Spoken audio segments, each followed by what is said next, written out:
I'm also a bit concerned with regard to continuity of the programs of the department.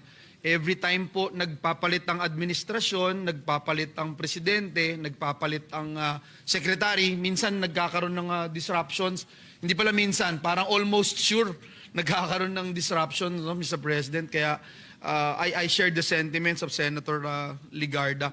Mr. President, uno, at the onset, may I just put into the records our sincerest thanks and gratitude to our chairperson, Senator Gatchalian, Senator J.V. Ejercito, for sponsoring the budget of DOTR.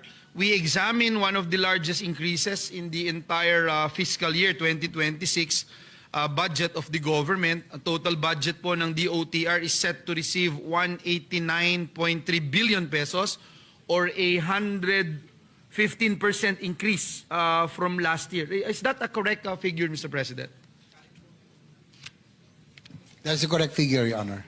Yes, so malaking pondo po ito, and with the budget this big, of course, we also expect big results. And not only in infrastructure, but also in job generation. But before I go to job generation, maybe these figures would help, as the Senate President a while ago made mention.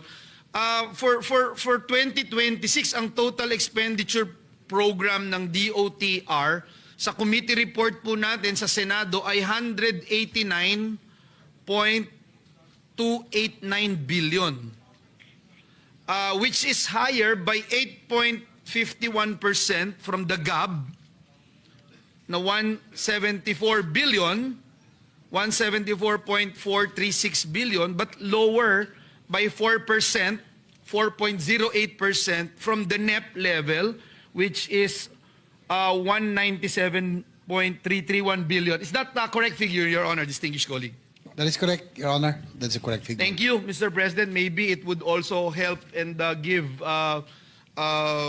light to what the Senate President made mention a while ago, no? So, mas mataas po yung binigay ng ating committee report mula po doon sa GAB level, Mr. President.